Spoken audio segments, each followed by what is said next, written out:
Buat teman-teman yang suka nulis ini Mbak Asma atau kepengen jadi penulis, tadi saya ngamatin ya dari awal, Masya Allah ada yang bahkan sudah senior gitu ya. Pokoknya kita suka baca apa aja Mbak Asma, mulai dari buku-bukunya Mbak Asma gitu ya. Jangan kemudian kita merasa kalau harus aku yang followersnya paling banyak, yang viewersnya paling banyak.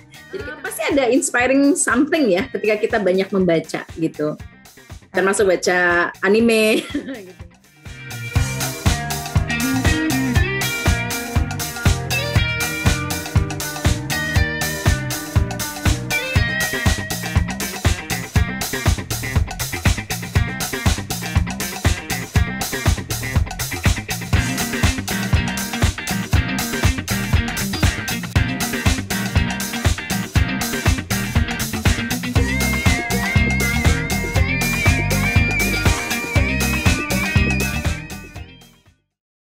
Halo Bunda Asma, Assalamualaikum. Halo, Waalaikumsalam warahmatullahi wabarakatuh. Kita mulai ya Sheila ya?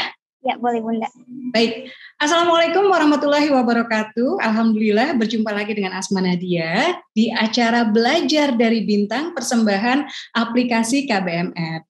Teman-teman ada 2 cara untuk mengikuti acara ini. Yang pertama, teman-teman bisa mengikutinya via YouTube. Jadi kalau tiba-tiba kencan kita ini rutin biasanya setiap Rabu malam. Jadi kalau tiba-tiba teman-teman nggak bisa atau tidak mendapatkan password ya atau link ke Zoom-nya untuk mengikuti langsung webinarnya, teman-teman bisa mengikuti lewat YouTube KBM App Official. Jadi buruan subscribe ke sana. Kemudian cara yang lain adalah teman-teman informasi tentang belajar dari bintang ini setiap pekannya akan diberikan melalui sosial media KBM App. Jadi silakan follow @KBM App atau misalnya follow @Asma Nadia. Atau follow @Tendimurti ya, atau Isa Alamsyah. Kemudian juga bisa teman-teman download. Dari tadi kita ngomongin KBM App itu apa sih ya? Ini aplikasi atau platform kepenulisan di mana teman-teman bisa menulis di sana dan bisa membaca di sana. Termasuk ada banyak banget novel Asma Nadia yang belum diterbitkan versi cetaknya, tapi sudah bisa teman-teman baca di aplikasi KBM App. Yang terbaru adalah Surga yang Tak Dirindukan 3 dan Assalamualaikum Beijing 2. Ada juga Nikah Tanpa Pacaran dan Pertama Bilang Cinta ya.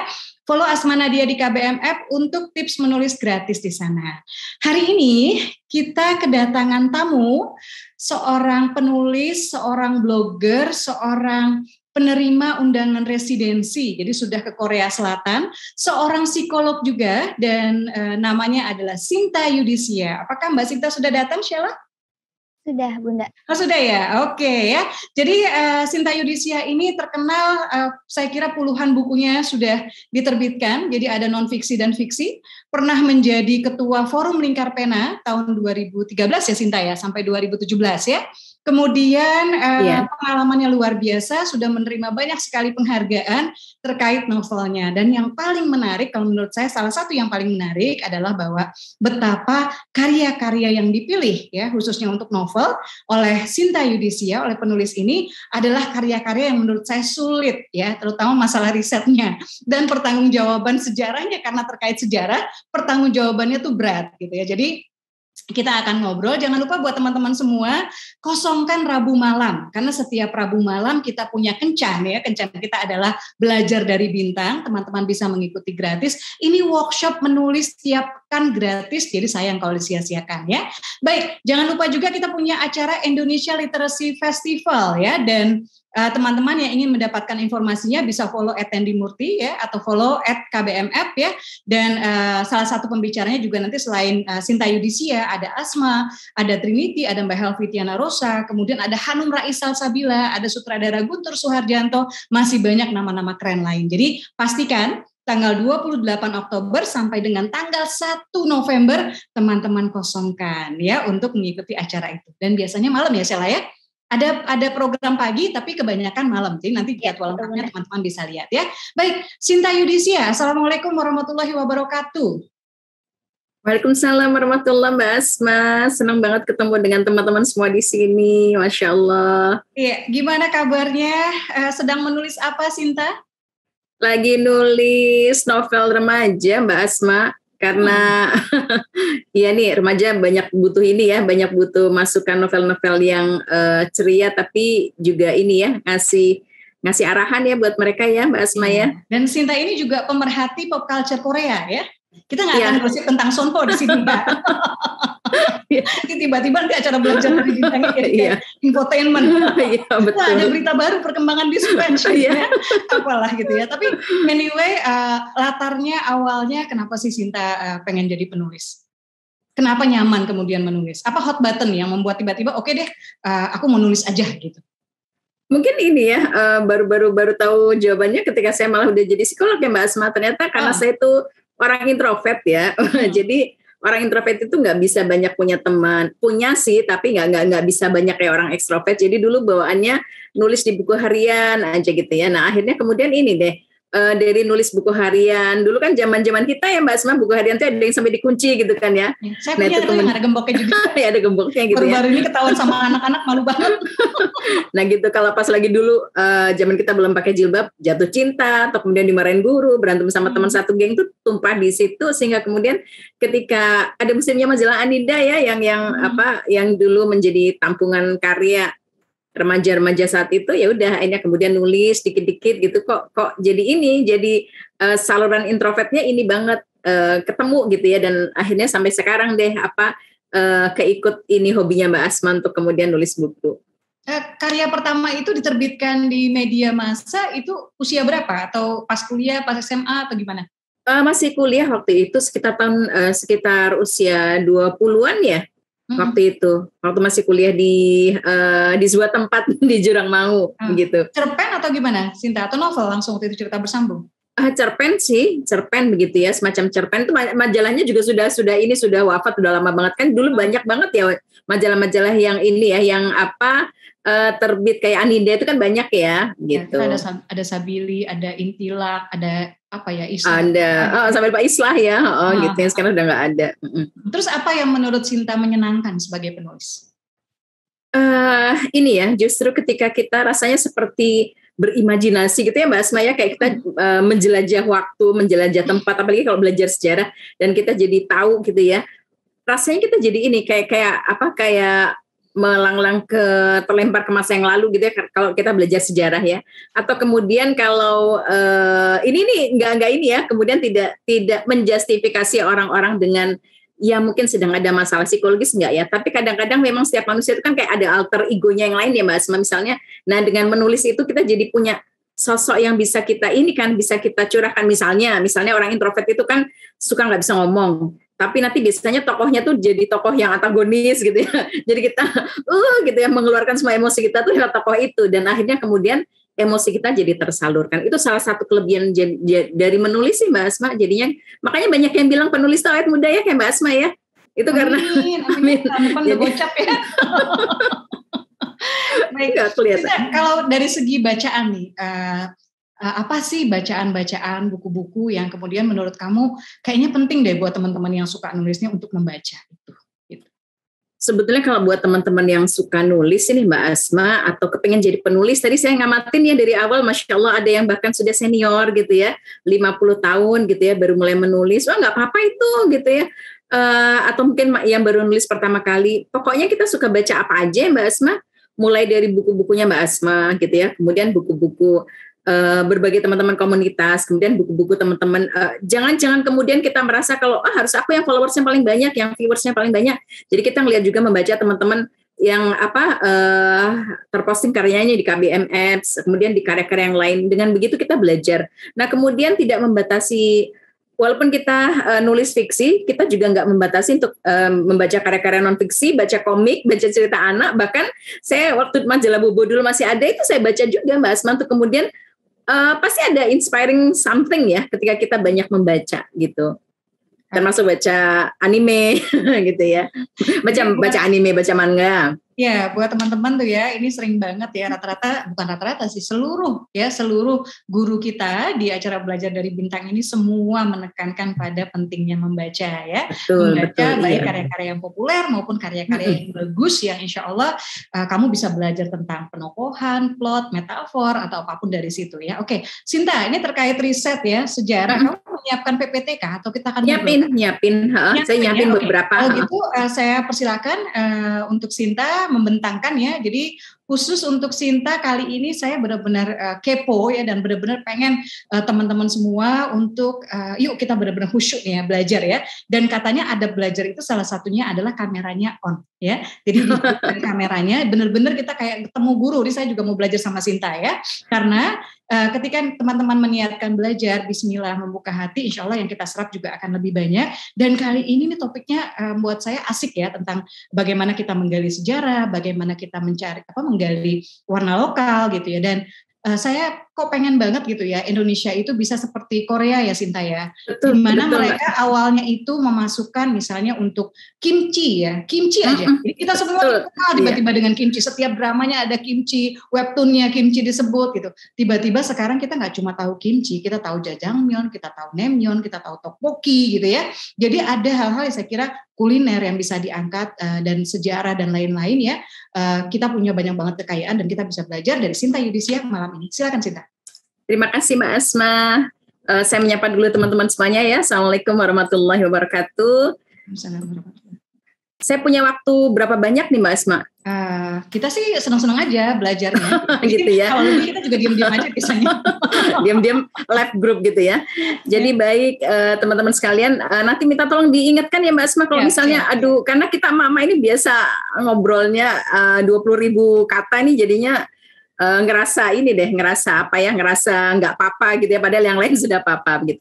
Baik, kalau prinsip saya salah satu quote yang sering saya sampaikan teman-teman sekalian ya, Masya Allah saya tuh senang banget tadi menyimak teman-teman sekalian itu ya Mbak Asma. Jadi berupayalah dengan sempurna keajaiban Allah yang akan menjadikannya paripurna. Jadi kalau kita udah berusaha semaksimal mungkin gitu ya, sebisa-bisanya mungkin kita, itu nanti akan ada satu keajaiban-keajaiban yang kita akan jadi paripurna gitu ya. Jadi jangan berpikir bahwa saya berangkat ke Korea itu gara-gara wah Mbak Sinta hebat banget karyanya, enggak.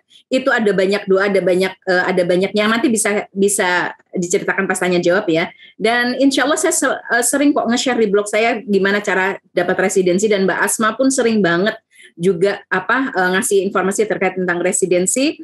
Ini beberapa buku saya, dan tadi saya sudah minta izin sama Mbak Asma untuk ngasih 2 paket buku bagi penanya yang mungkin yang paling gokil pertanyaannya gitu ya, yang kemudian paling seru gitu pertanyaannya. Nah teman-teman sekalian, ini beberapa pengalaman dan gitu yang ya. bertahan sampai selesai ya Sinta ya. Jadi kita akan umumkan di akhir kalau nggak ada namanya lewat.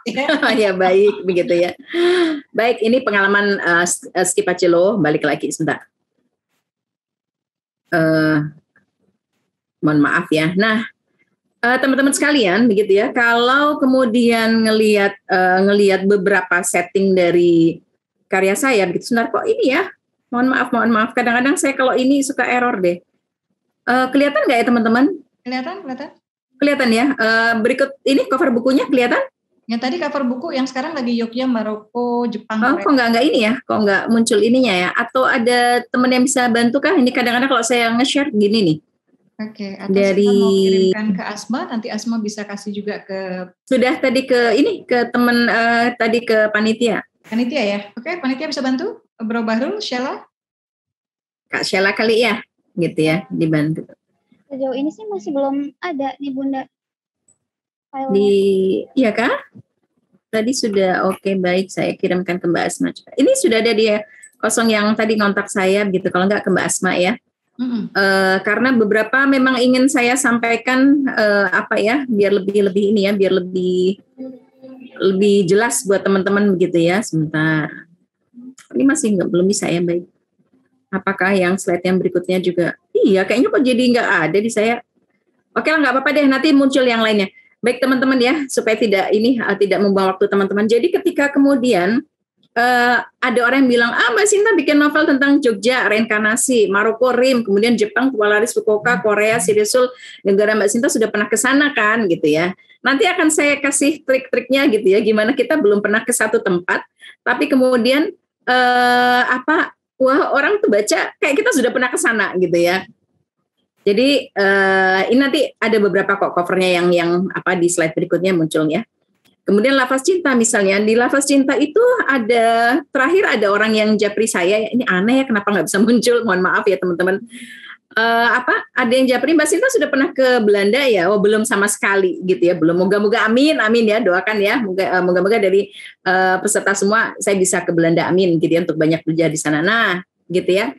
Termasuk ketika kemudian ini salah satu novel yang sampai sekarang masih banyak banget yang minta, Mbak, kapan kemudian ini endingnya? Yaitu salah satu novel dengan setting sejarah Mongolia. Jadi ketika saya posting, ayo ini ada film bagus nih gitu ya di net, serial Kurulus Osman gitu kan ya.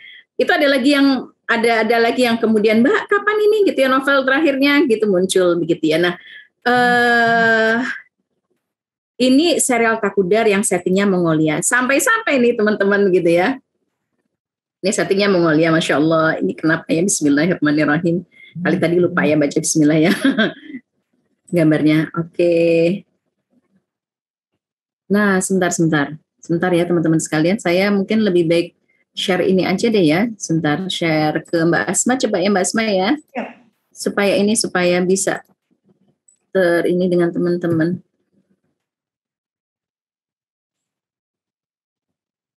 Baik, Mbak Asma mana? Ya.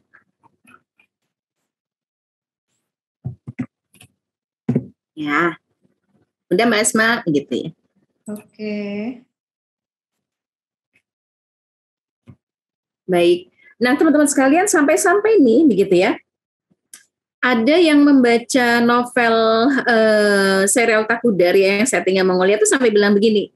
Ketika saya diminta satu saat untuk bedah buku ya, ada seorang pembaca yang bilang begini, Mbak Sinta melihat saya berjilbab, dia tahu saya Muslim, dia bilang, saya bukan Muslim seperti Anda, saya seorang Buddhis begitu ya, dan kami percaya, jangan ya baiklah, kami percaya reinkarnasi dan Mbak Sinta itu adalah reinkarnasinya Genghis Khan gitu ya. Wah, saya kaget gitu ya. Tapi saya pikir benar juga kali saya reinkarnasinya Genghis Khan gara-gara saya nulis Takudar ya. Kira-kira teman-teman percaya nggak itu? Nah, boleh chat gitu ya. Percaya Bunda, nggak percaya. Tapi saya pikir perkataan itu ada benarnya. Kenapa? Karena pas baca National Geographic itu, 1 dari 200 orang di dunia ini ternyata membawa DNA-nya Genghis Khan ya. Jadi salah satunya kali saya dan Mbak Asma gitu ya. Itu masuk ya ke situ, lihat wajahnya Mbak Asma itu kan agak-agak sipit gitu kan ya. Jadi Mbak Asma itu kali ini ada salah satu keturunan Genghis Khan gitu ya. Nah, itu kemudian lanjut sudah bisa Kak Sheila? Sheila saya sudah berikan di WhatsApp grup. Oke, baik. Boleh dibantu? Atau kalau dalam bentuk PPT nggak langsung slideshow bisa, Sinta? PPT nggak slideshow, biasanya kok bisa kok nggak bisa ya? Maksudnya PDF kali ya? Di PDF kan kali ya? Sebentar. Apa karena dapat nih Bunda? Asma sudah taruh di WhatsApp belajar dari Bintang? Coba sebentar saya ubah jadi PDF ya. Kakak-kakak sabar ya. Bismillah ya. Kadang-kadang memang kalau kita sedang belajar itu ada aja ujian kesabarannya ya. Baik, sebentar. Bismillahirrahmanirrahim. Allahumma nawwir qulubana wa shrah sudurana wa yassir amrana.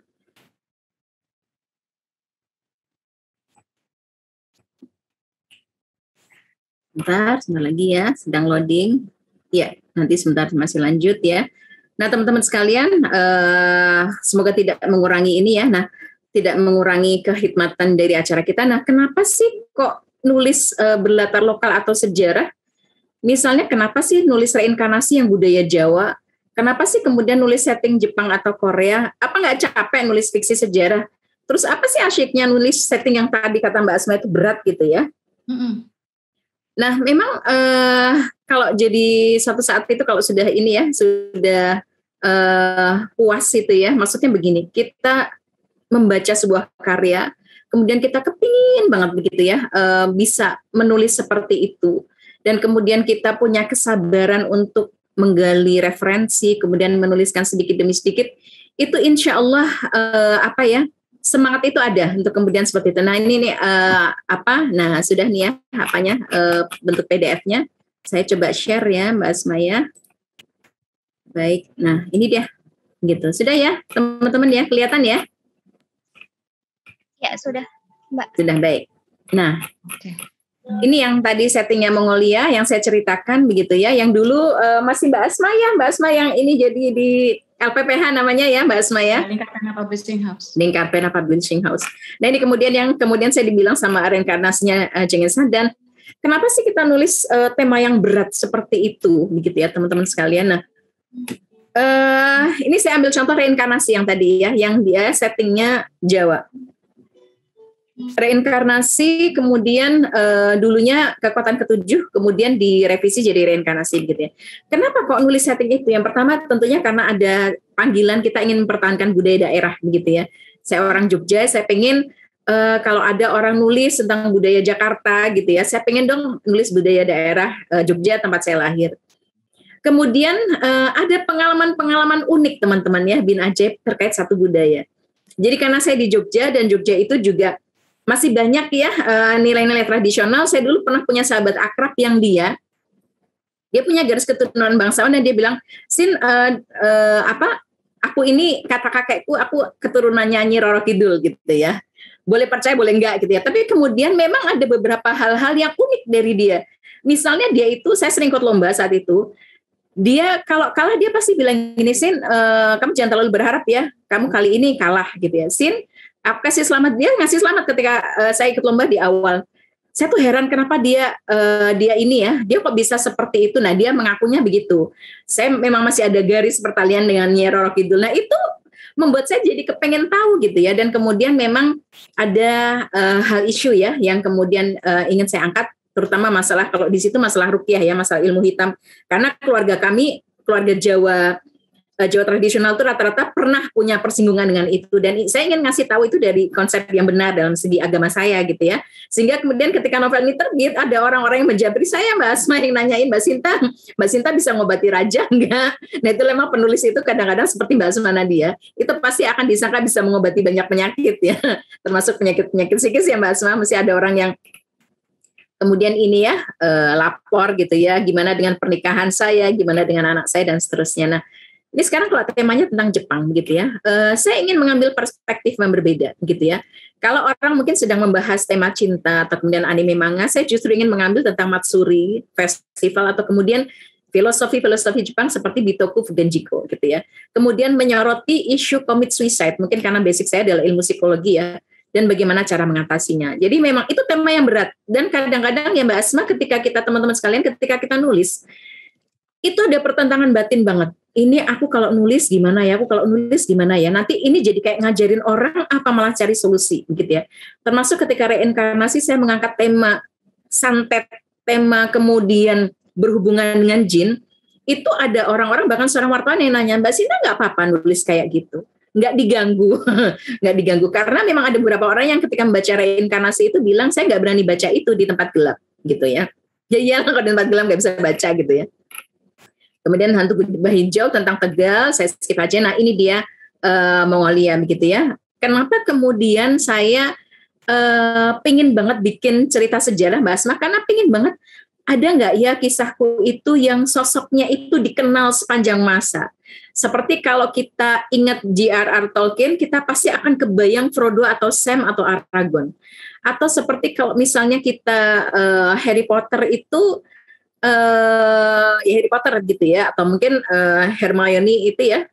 Nah, saya ingin menghadirkan sosok yang bisa dikenang sepanjang masa, dan kayaknya sampai sekarang dari sekian banyak yang tadi Mbak Asma bilang, saya sudah bikin beberapa puluh buku, yang dikenang dari pembaca itu kok ini, gitu ya, Takudar. Jadi saya memang berharap banget ada salah satu sosok yang diingat gitu. Nah sekarang gimana nulisnya gitu ya? Kalau tadi dibilang berat ya pasti sabar. Kemudian banyak baca referensi, dan terutama outline itu detail. Harus detail. Outline itu kayak ini ya teman-teman, kayak daftar isi, tapi kayak daftar isi kayak rancangan, kemudian di situ sudah ada tokohnya namanya siapa, kemudian ininya gimana gitu ya, konfliknya dan segala macam. Nah Sekarang pertanyaannya adalah referensinya nggak ada gitu loh. Aku belum pernah ke Mongolia, aku belum pernah ke Korea, aku belum pernah ke Jepang, misalnya teman-teman kayak gitu ya. Saya ceritakan teman-teman, Lafaz Cinta, buku bestseller yang berapa kali naik cetak itu, dia terbit tahun 2009, di mana saya belum mengenal internet seperti sekarang. Tapi di zaman itu penulis-penulis, termasuk guru saya ini ya, Mbak Helvi sama Mbak Asma, tidak menjadikan itu semua sebagai kendala.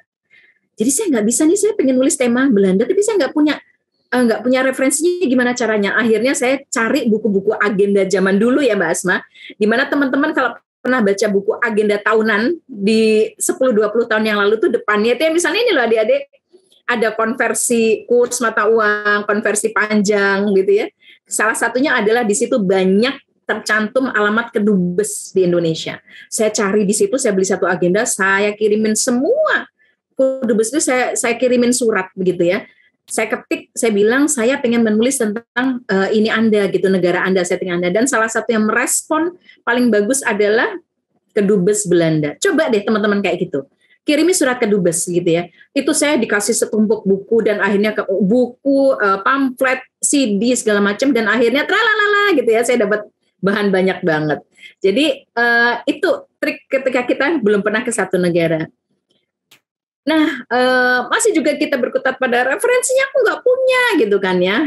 Teman-teman, ini salah satu novel yang juara pertama tahun 2003, sebuah janji tingkat nasional, di mana bekal saya cuma 2. Satu atlas, satunya buku warisan almarhum ayah saya. Ayah saya meninggal ketika saya SMA, mewariskan beberapa buku, salah satunya The Preaching of Islam, Sejarah Dakwah Islam karya Thomas W. Arnold. Begitu ya, di situ ada cerita tentang takudar sedikit gitu ya. Nah, berbekal atlas dan itu saya membuat novel sebuah janji yang 4 sampai sekarang 4 ya, mau ditutup yang kelima. Referensinya nggak ada gitu ya. Terus gimana bisa bikin tulisan kayak gitu ya. Kalau kemudian tadi saya ingat Bang Tendi bilang ketika ada peserta sini bilang, aku kok nggak bisa melanjutkan tulisanku, berarti harus banyak membaca, banyak coba belajar gitu ya. Nah, referensinya nggak ada gitu ya. Apa yang kemudian saya lakukan adalah saya banyak nonton film-film, dan sekali lagi Mongolia itu, kenapa saya angkat Mongolia? Karena Mongolia beda dengan Cina. Cina itu semua semua keunggulan budaya ada di sana. Artefak, prasasti, tulisan gitu ada semua. Mongolia tidak, karena Mongolia bahasa lisan gitu ya. Gimana nih referensinya nggak ada? Maka kemudian saya mencari daerah yang mirip. Saya nonton ini, teman-teman pasti yang dekat-dekat usianya sama saya tahu lah ya. Once Upon in China 1, 2, 3, 4 itu tahu. Saya nonton itu, saya nonton serial Cina banyak banget, terutama ketika mereka sedang mengangkat tema dengan Mongol. Kemudian saya belajar sejarah yang bersamaan, jadi takudar itu abad 13, cari sejarah yang bersamaan dengan abad 13, itu saya baca sejarahnya, mulai dari Turki, Romawi, begitu ya, kemudian Eropa, itu saya baca semua, begitu ya. Nah, maka kemudian walaupun belum pernah ke Mongolia, begitu ya, orang-orang pada membaca bahwa, oh, kok kayaknya Mbak Sita udah pernah ke sana ya, karena itu tadi ya, membaca itu tadi. Nah, itu tadi referensinya nggak ada, nah carilah semuanya yang mendekati apa yang sedang kita tulis gitu ya. Kemudian alhamdulillah ya, Masya Allah, ketika saya nonton film Kurulus Osman, wah Masya Allah, saya tuh bahagia banget. Kenapa?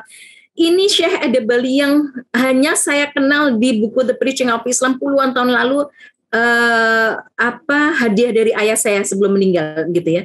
Ternyata tokoh ini ada dan tokoh ini masuk ke dalam cerita saya gitu ya, ke dalam cerita takut. Dan maka kemudian ketika baca nonton Kurulus Osman, ini kan Syekh yang ada di cerita aku gitu ya. Kita tuh rasanya kayak bling-bling banget, kayak seneng banget gitu ya, mendapatkan satu clue ya di sebuah cerita kita.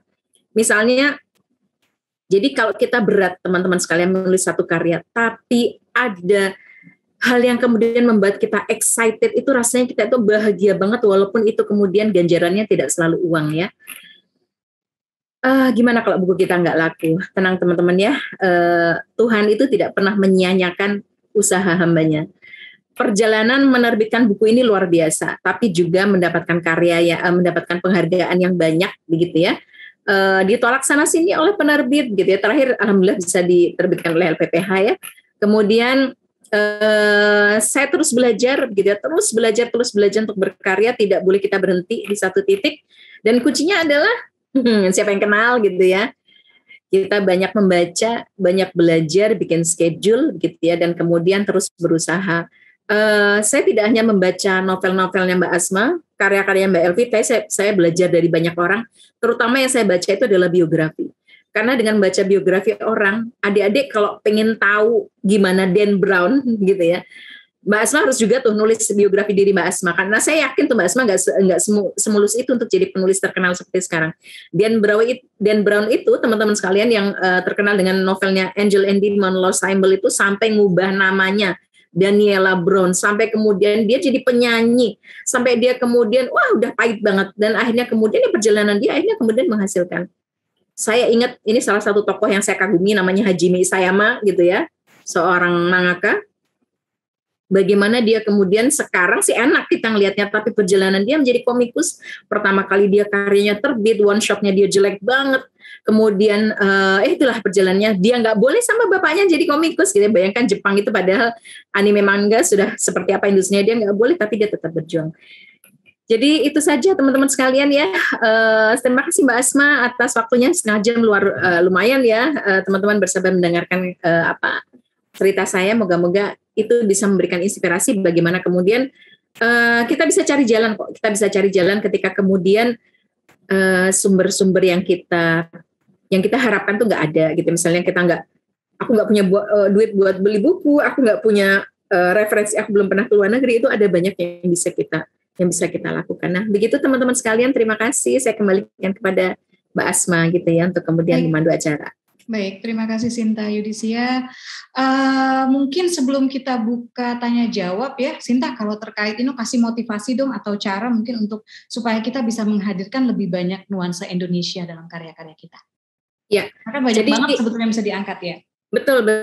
Jadi teman-teman sekalian, jangan lupa untuk walaupun setting kita luar negeri, begitu ya. Walaupun setting kita luar negeri, masukkan tetap unsur Indonesia, begitu ya.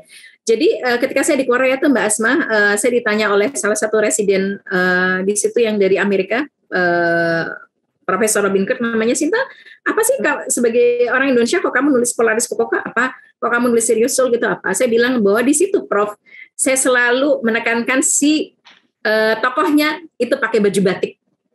Jadi dia kemana-mana itu pakai baju batik. Jadi kita boleh ya kita boleh setting kita manapun, tapi kemudian misalnya kita bawa makanan Indonesia gitu kali ya Mbak Asma. Misalnya kita jadi mahasiswa di Jepang gitu ya, di Tokyo atau kemudian di Fukuoka gitu, tapi kita misalnya bawa makanan Indonesia bawa bumbu pecel gitu ya Mbak Asma. Jadi kemudian kita angkat gitu ya apa yang khas Indonesia itu apa. Kemudian bukan cuma hanya simbol tempelan, tapi juga misalnya kalau di situ sekalipun setting saya luar negeri, nilai-nilai Indonesia itu antara lain kesabaran dan keramahan itu selalu saya coba munculkan Mbak Asma. Sehingga kemudian dari dialognya orang tuh tahu bahwa oh kamu orang Indonesia, kenapa orang Indonesia tuh terkenal ramah dan sabar ketika menghadapi orang. Nah itu Mbak Asma, gitu yang harus kita munculkan ya. Kalau Korea kan dikenalnya kan romansnya ya Mbak ya. Kalau Jepang absurdnya. Nah kita kemudian apa nih yang mau kita ambil dari yang kita munculkan dari Indonesia, dan setting Indonesia tuh banyak banget yang bagus yang bisa diangkat Mbak Asma begitu ya, termasuk horor begitu ya. Saya baru lagi suka nonton horornya Korea, Thailand dan segala macam Mbak Asma. Itu saya pikir kalau horornya Indonesia diangkat itu hantunya kita banyak banget loh. Itu nggak akan kalah gitu ya. Terima kasih. Iya, dan ada satu film seri Korea ya, seri horornya itu cuma sekitar 9 menit kalau saya tidak salah ya. Cuma sekitar 9 menit tapi horornya horor abis gitu, karena penggarapan teknik mereka juga sinematografinya juga luar biasa gitu, dan ide-idenya juga kaya dan kekinian gitu ya. Tapi anyway sebelum ke sana gitu Sinta, kalau sekarang kan sebetulnya kita udah lebih mudah gitu untuk riset. Ya. Betul. Kalau misalnya kamu nulis Takudar itu sekarang gitu ya, atau yang karya-karya lainnya kamu tulisnya tuh sekarang misalnya, riset kamu tuh akan gimana? Apa yang pertama kali akan kamu lakukan? Betul, jadi ada yang sesudah ini ya, sesudah menuliskan Takudar itu memang sekarang kita merasa ini Mbak Asma, ada beberapa yang ini harus saya perbaiki, Salah satunya adalah referensi keterkaitan antar tokoh gitu ya. Jadi misalnya kalau di situ karena begitu sedikitnya sumber, saya mengangkat musuhnya Takudar itu adalah Argun Han itu adalah sepupunya dia. Ternyata setelah dipelajari, dan itu muncul juga ya di Kurulus Usman itu juga muncul, itu ternyata dia adalah pamannya. Nah itu mungkin kita perlu membuat catatan kaki, mungkin Mbak Asma gitu ya. Jadi bahwa ini adalah novel fiksi gitu ya, yang berdasarkan sejarah. Jadi 25% adalah kenyataan, 75% adalah adalah hayalan. Nah itu mungkin perlu kita beri catatan tambahan begitu Mbak Asma. Tapi kalau sekarang Sinta menulis novel sejarah nih, kamu riset pertama akan apa? Akan kamu hunting buku dulu, akan kamu Google dulu, atau akan apa nih? Budayanya dulu Mbak Asma. Itu nasihatnya Pak Maman S. Mahayana yang dulu menjadi editornya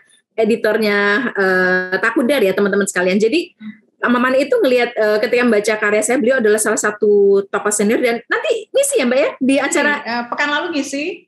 Insya Allah nanti akan ada kelas lagi dengan Pak Maman juga. Pak Maman itu keren banget gitu. Jadi beliau bilang begini, Sin, kamu tuh karya kamu sudah bagus, settingnya udah keren banget. Cuma kan saya nggak ngerasa ya kalau itu orang Mongolia ya. Jadi ternyata sampai coba ya Mbak Asma bilang kimchi itu tadi ya. Coba culture-nya dimunculkan, apa sih culture-nya tuh, makanannya apa. Jadi kita nggak hanya bicara setting aja. Oh ini kota Seoul, oh ini kota Busan gitu ya, kayak gini. Tapi sampai kemudian orangnya tuh kayak apa sih kesehariannya. Kalau kita ngelihat kayak film-film Korea atau novel-novel Korea itu kan kelihatan banget ya Mbak Asma ya. Misalnya perkataannya gitu ya. Kemudian honorific misalnya, oh itu jelas Korea gitu ya, bukan orang Barat. Nah itu budayanya dulu Mbak Asma yang akan diambil, seperti misalnya bagaimana cara dia makan, bagaimana cara dia upacara pernikahan, kemudian bagaimana kemudian cara memberikan salam dan segala macam. Nah itu supaya novel itu lebih emosionalnya lebih dapat gitu. Ya baik, tapi itu benar banget ya buat teman-teman ya. Jadi berasa gitu. Kita garap. Saya juga tantangan waktu bikin Jilbab Traveler Logsparks in Korea nih, gimana agar Hyun-geun-nya ini nggak seperti Chung-won yang sebelumnya di Assalamualaikum Beijing gitu kan. Dan sekarang saya bikin di Assalamualaikum Beijing 2 ada tokoh Cina Muslim namanya Muhammad, dipanggilnya Mo ya. Sengaja tuh saya ngedeketin sama Muhammad Salah ya, dipanggilnya Mo. Jadi ini harus beda gitu loh, karakternya harus beda gitu ya, dan budaya ya, termasuk masalah makanan ya, termasuk masalah yang lainnya gitu. Ini teman-teman harus perhatikan supaya feel-nya dapat gitu ya. Jadi kalau kita bahas Mongol, itu Mongol gitu ya, berasa gitu ya, bukan kota bukan lain, bukan jadi Bojong, bukan jadi apa gitu ya. Gitu, buat teman-teman semua, mudah-mudahan jangan lupa juga mungkin kalau memang mau garap novel yang serius, artinya sejarahnya, risetnya ya, teman-teman harus sabar. Sinta berapa lama tuh menulis biasanya kalau untuk novel-novel sejarah? Novel sejarah itu sebetulnya kalau sudah nulisnya teman-teman sekalian dan Mbak Asma itu bisa 2 bulan bisa. Wah cepet banget ya, tapi risetnya bisa 1-2 tahun. Jadi benar-benar ngumpulin sampai kemudian, saya tadi nyari-nyari buku saya nggak dapet ya, tapi nanti mungkin saya posting di IG saya atau kemudian di Facebook saya Mbak Asma ya. Jadi saya punya buku folio yang isinya itu tempelan apa saja yang bisa saya pakai buat cerita Mongolia itu. Jadi gambar-gambar, kemudian tendanya dan itu yang butuh waktu lama supaya kemudian pas nanti nulis enak gitu ya. Pas misalnya mereka kan tinggalnya nggak di rumah ya, tapi kemudian di tenda-tendanya namanya apa, bentuknya seperti apa, warnanya apa, itu benar-benar nyarinya itu yang sampai lama banget. Nah begitu giliran nulis sih udah cepet ya, tapi kemudian itu dia persiapannya itu yang lama. Baik ya, terima kasih Sinta. Oke, 344 nih sekarang yang saat ini menyimak ya workshop kita. Dan silakan saya buka termin tanya jawab ya, agar nggak cuma Asma aja yang nanya. Nanti teman-teman, padahal banyak juga nih pertanyaannya. Silakan Sheila, kita ambil juga nanti mungkin 1 atau 2 pertanyaan ya dari teman-teman yang saat ini menyimak di YouTube ya. Jadi silakan bisa lontarkan pertanyaan di komen ya. Kemudian bisa juga teman-teman nanti mengusulkan siapa nih pengen kedatangan guru siapa nih untuk belajar dari bintang ya, nanti coba kita usahakan. Oke, Sheila, dari kita nih saat ini siapa yang sudah raise hands? Jangan lupa siapkan pertanyaan, dan yang sudah bertanya sebaiknya ya mengikuti sampai selesai, karena dari Sinta Yudisia menyediakan 2 paket buku ya Sinta ya, 2 paket buku ya buat 3 deh Mbak, 3, oke. Kita makin the more the better ya. Jadi buat teman-teman yang bertanya, ada 3 hadiah, 3 paket buku dari Sinta Yudisia, dan nanti bertanda tangan ya Sinta ya. Jadi silakan teman-teman, dan bertahan sampai akhir. Artinya kita ingin memberikan hadiah ini untuk kamu yang sungguh-sungguh pengen belajar. Oke, silakan Sheila. Oke, ini banyak banget nih Bunda yang sudah raise hand lebih dari 10. Untuk pertanyaan pertama dari Kak Muhammad Abdul. Silakan Kak.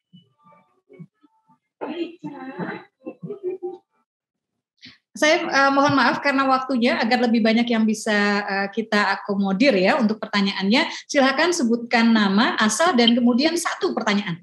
Silakan. Baik, Assalamualaikum warahmatullahi wabarakatuh, Mbak Cinta. Waalaikumsalam warahmatullahi. Saya Muhammad Abdul dari Medan, Sumatera Oke, Utara. dari Medan. Silakan pertanyaannya.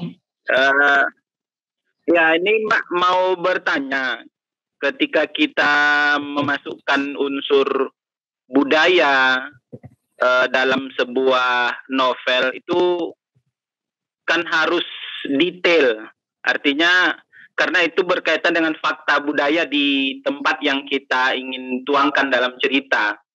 Nah, ini bagaimana tips dari Mbak untuk kita mengingat detail budaya di tempat tersebut atau budaya yang ingin kita angkat tersebut gitu. Bagaimana tipsnya? Karena kalau terkadang kendala kita seperti kita kalau sumbernya dari internet biasanya bolak-balik tuh, bolak-balik dibaca bolak-balik ternyata lupa detailnya gitu. Bagaimana mengingat detail budaya tersebut untuk dituangkan ke dalam sebuah cerita? Mungkin itu Mbak.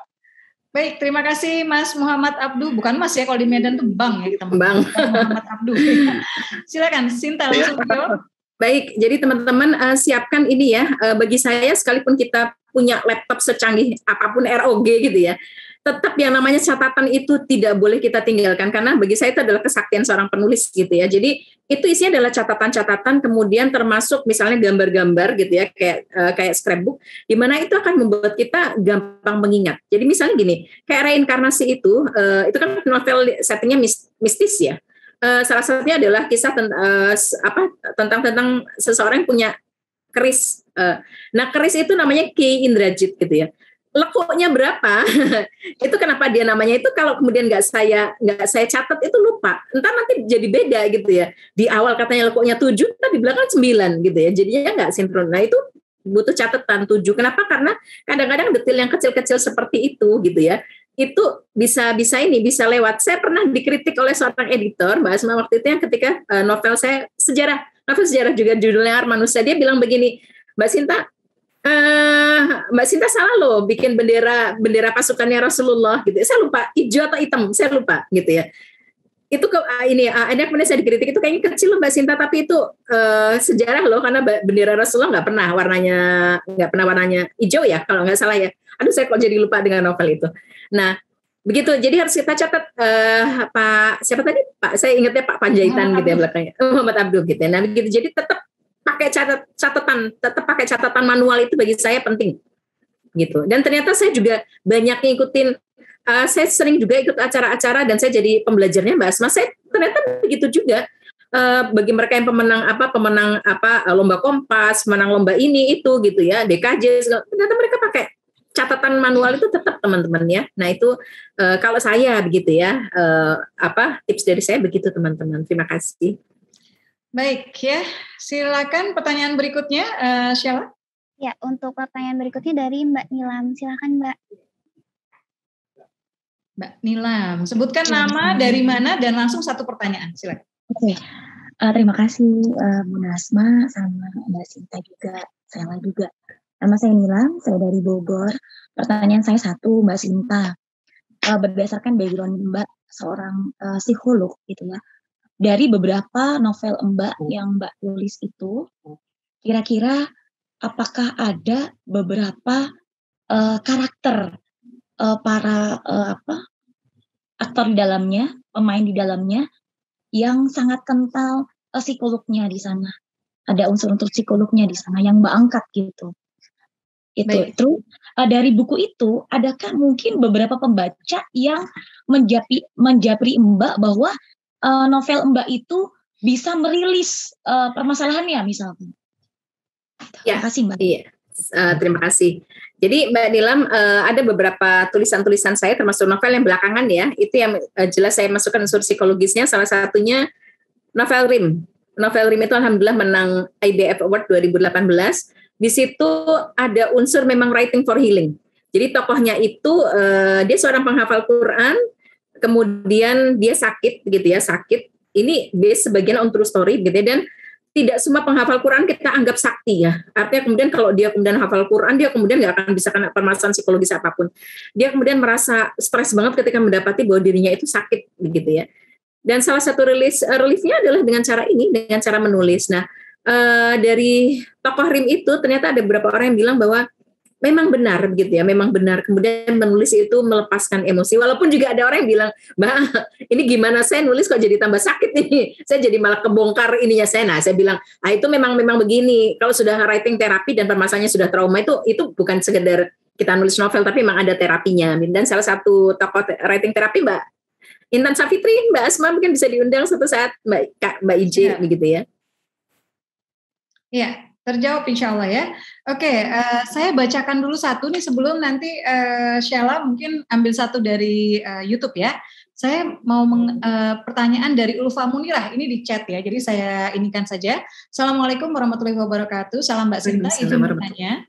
Bagaimana mengembangkan satu plot dengan plot berikutnya dalam sebuah novel agar terlihat menarik dan bagus? Apa ada trik dan tips khusus dari Mbak Sinta? Oke, ini ke proses kreatif, silakan Sinta. Ya, jadi kalau plot ya, teman-teman sekalian, ini saya juga baru dapat belajar teman-teman. Ternyata memang saya mungkin sudah 20 tahun menulis, ternyata ilmu saya juga masih belum sangat hebat. Saya masih belajar. Jadi pengalaman dulu ketika ada teman dari sastra bilang membaca Takudar, dia bilang begini, Mbak, novelmu itu filmis gitu ya. Novelmu filmis tapi itu nggak novel loh itu, begitu itu bagus difilmkan, tapi itu untuk novel masih kurang bagus. Saya tuh bingung, gimana maksudnya apa sih? Nah sekarang setelah dengan pengalaman saya baca buku terus itu kok ternyata gitu ya. Jadi maksudnya begini, novel itu ada dua teman-teman sekalian ya. Jadi ada yang plotnya filmis gitu ya. Kemudian ini moga-moga nanti teman-teman cari jawaban sendiri ya. Plotnya filmis, ada yang plotnya itu berdasarkan saya berguru dari teman saya yang sastra, dia kuliah di sastra ya. Adalah ada yang betul-betul seperti novel, alurnya itu seperti novel. Gimana ceritanya? Saya kalau filmis itu seperti Takudar itu setiap tokohnya punya cerita sendiri-sendiri. Ada Takudar, ada Rashiduddin, ada Karadiza, ada Al-Mamuci, itu kita ceritakan dalam satu subbab. Itu filmis katanya begitu teorinya. Kemudian saya bikin novel, saya belum bikin novel di KBM Apps nih, jadi pengen nih Mbak Asma ya, masih di platform lain. Ayolah. Insya Allah begitu ya. Dan buat teman-teman FLP kalau saat ini ada yang hadir, ayo ramaikan. Semangat, insya Allah. Semangat kita menulis ya di platform yang insya Allah sejauh ini menurut saya lebih baik gitu, lebih terkawal untuk pornografinya dan pornoliterasinya, dan ayo sama-sama kita kawal agar lebih baik lagi. Iya, kalau ada kebocoran itu biasa ya Mbak Asma ya, itu nanti kita perbaiki gitu. Nah, yang terbaru adalah Half of Lemon. Itu tokohnya yang saya ublek-ublek itu adalah tokoh yang namanya Lemon. Oh ternyata ini plotnya bukan plot filmis gitu ya. Tapi kalau orang membaca novel itu katanya lebih enak yang Half of Lemon kalau dia suka. Tapi kalau dia memang bayangannya adalah dia otaknya filmis, dia nggak akan suka Half of Lemon, dia akan suka Takudar. Jadi gimana cara singkat ceritanya adalah kalau bikin plot itu supaya menarik, kalau mau filmis ya semua tokohnya diceritakan dalam satu bab itu semuanya gitu ya. Misalnya dalam ada 3 tokoh, Sinta, Asma, Sheila, itu masuk dalam satu bab. Tapi kalau pengen seperti yang modelnya kononnya seperti beneran novel, itu Sinta dari sudut panjang itu sampai nanti 1 bab sampai 2 bab sampai dia permasalahannya selesai, baru kemudian yang lainnya begitu ya. Nah itu salah satu teori ya teman-teman ya. Jadi seperti itu, moga-moga bermanfaat. Iya, silakan Sheila berikutnya. Ya, boleh dibantu Karima untuk pertanyaan dari YouTube. Baik, terima kasih. Ini ada pertanyaan Bunda dari YouTube. Gimana sih tips menulis buku non-fiksi agar tidak terkesan menggurui dan kaku? Dan untuk research-nya itu seperti apa ya Kak? Oke, karena kita menyebutkan, tadi Asma menyebutkan ya, bahwa Sinta Yudisia ini selain penulis buku fiksi, juga penulis buku non-fiksi. Oke, terima kasih Rima, ya, kamu penjaga gawang pertanyaan di YouTube ya. Oke, silakan Sinta. Baik, teman-teman ada yang sudah pernah membaca buku, kalau The Newbie buku saya ya, buku yang sangat terkenal judulnya The Subtle Art of Not Giving a Fuck, karya blogger Mark Manson gitu ya. Saya punya beberapa buku, kalau Mark Manson-nya nggak ada, ini in English ya, beberapa buku yang tadi diceritakan sama Pak Mas Andi Murti. Jadi gimana kemudian buku non fiksi itu misalnya yang sangat terkenal ini Superhuman ya. Jadi isinya memang walaupun ini sebetulnya teori tentang intelijensi, tapi dia banyak sekali cerita tentang yang kisah nyata gitu ya, kisah nyata. Jadi nggak kemudian bikin non fiksi yang bagus itu sekali lagi saya juga masih belajar ya teman-teman ya. Jadi yang bagus itu bukan kemudian bahwa IQ yang tinggi adalah mulai dari 130 ke atas, Anda akan menjadi orang seperti Bu Sri Mulyani yang 157 gitu ya. Tapi kalau di Superhuman itu diceritakan, siapakah Bu Sri Mulyani itu? Kenapa dia kok bisa menjadi salah satu menteri keuangan yang mungkin dibanggakan Indonesia, kemudian mengeluarkan Indonesia dari ini saya bukan ini ya bicara politik ya enggak ya, tapi kemudian dia ternyata salah satu perempuan dengan IQ 157. Bagaimana kisah kehidupan sehari-harinya? Nah itu orang jadi punya gambaran, oh ternyata orang pintar itu kayak gitu ya kehidupannya gitu ya. Apakah Anda pernah tahu gitu ya seseorang bernama Muhammad Ali gitu ya, atau kemudian beberapa selebritis yang IQ-nya memang di bawah rata-rata sehingga kemudian memang dia kurang bagus ya cara kemudian dia di dunia entertain karena lebih suka membus skandal. Nah itu bisa juga diceritakan seperti itu teman-teman. Jadi ceritakan kisah nyata. Jadi bukan hanya sekedar teori gitu ya. Misalnya teori bahwa COVID ini sudah membunuh sekian juta orang, tapi diceritakan misalnya kisah-kisah keseharian kita menghadapi orang-orang yang meninggal, misalnya begitu. Moga-moga jelas ya kakak yang tadi bertanya. Terima kasih. Ya. Baik. Terima kasih. Sheila, ini banyak pertanyaan menarik ini di chat ya. Saya mau melemparkan ya. Saya nggak tahu apakah orangnya raise hands apa tidak ya. Saya ingin ada namanya LNF. Mau langsung nggak menanyakan nih? LNF. Iya di chat. Ada LNF sama ada Eli. Ini pertanyaan saya adalah mau langsung atau mau saya bacakan? LNF itu tidak resen Bunda. Enggak, saya tahu tidak resen, tapi pertanyaannya di chat bagus. Iya, kalau gitu, kalau tidak ini saya inikan ya, saya bacakan ya. Oke, dari LNF nih ya, salam Bunda, nama Leni Nur Fadilah, asal Jombang, izin bertanya, dalam sudut sejarah pada novel, apa berbeda dengan seorang sejarawan? Biasanya sikapnya harus netral dan tidak memihak, akan cerita bisa menimbulkan pertanyaan. Ya, terima kasih. Jadi memang ini bedanya saya dengan sejarawan ya, adik-adik teman-teman sekalian. Kalau sejarawan bicara fakta tidak boleh ada yang di ini. Apakah kemudian Takudar itu pernah jatuh cinta pada Alma Muci? Itu Alma Muci adalah tokoh sertaan gitu ya. Makanya kemudian namanya fiksi sejarah. Nah kalau sejarawan benar-benar nggak boleh gitu kan ya. Nggak boleh, Takudar itu ya seperti itu. Dia kemudian di akhir hidupnya dia menjadi sufi ya sudah seperti itu gitu ya. Kemudian apakah dia pernah bertemu dengan Syekh Ad-Dabali ya nggak tahu juga. Tapi itu kan rekayasa kita sebagai seorang penulis cerita fiksi. Loh, kenapa Mbak Sinta kok harus menulis seperti itu? Karena kita juga punya tanggung jawab teman-teman sekalian sebagai seorang penulis untuk menghadirkan sosok-sosok yang sosok-sosok yang pantas dijadikan panutan untuk kemudian semakin dekat kepada kita. Salah satunya misalnya Presiden Habibie ya dengan novelnya gitu ya, yang dituliskan siapa ya saya lupa. Nah itu mungkin ada beberapa sertaan yang ikut gitu ya, misalnya kapan, kemudian bagaimana romantismenya mereka, itu kan itu novel biografi bukan sejarah ya. Karena sejarah kita nggak tahu sama sekali. Tapi kenapa? Karena kita ingin mendekatkan nih kehidupan Pak Habibie dengan Bu Ainun kepada mereka yang mungkin sedang mencari cinta sejati atau sedang punya masalah pernikahan. Nah begitu ya, moga-moga bisa diterima ya di LNF. Oke, ya terima kasih Sinta. Boleh Sheila berikutnya dari yang raise hands? Oke, untuk berikutnya ada dari Mbak Asmaul nih, silakan Mbak. Kan Asma Nadia, Asmaul. Okay. Apa Asmaul Nadia? Boleh juga. Silakan Mbak Asmaul. Assalamualaikum Bunda Asma. Waalaikumsalam. Waalaikumsalam warahmatullahi. Mbak Sinta, saya cuma biasa lihatnya di Facebook. Oh iya, Masya Allah. Dan khususnya Bunda Asma selama waktu masih KBM di Facebook yang pertama sekali waktu 2013. Baik, pertanyaannya apa sayang? Kamu dari Gorontalo ya? Iya Bunda, dari Gorontalo. Terima kasih. Saya ingin tahu saja triknya dari Bunda Sinta, karena kan selain sibuk mengurus rumah tangga, anak-anak, tapi banyak sekali hasil-hasil karyanya beliau. Jadi selama ini kan bagi waktu gitu atau apa? Iya, Mas. Apalagi dengan pekerjaan bagi waktu bagaimana? Terima kasih. Baik, ya. Sinta, biasanya kamu menulis tuh jam berapa? Sekarang menulis ini. Dulu saya menulis ini di Asma dan Mbak Asma gitu ya. Saya menulis kalau lagi ada ide bisa sampai malam tuh sampai nggak tidur gitu ya, atau mungkin nggak tidur sampai jam 2, atau kemudian tidur dulu ntar jam 1 bangun sampai nanti terus sampai keesokan harinya. Tapi setelah ini teman-teman, setelah sekeluarga kemarin Maret April ya kena COVID itu, kayaknya saya harus menata, dan akhirnya saya bikin schedule jam berapa buka medsos, schedule jam berapa terima klien, schedule jam berapa misalnya baca Quran, schedule jam berapa nulis. Nah jadi kemudian insya Allah kalau kita kemudian tertib gitu ya, sehari 2 jam. Jadi saya buat waktu schedule itu jam 10 sampai jam 11 atau jam 9 sampai jam 10, nanti ditukar-tukar gitu ya.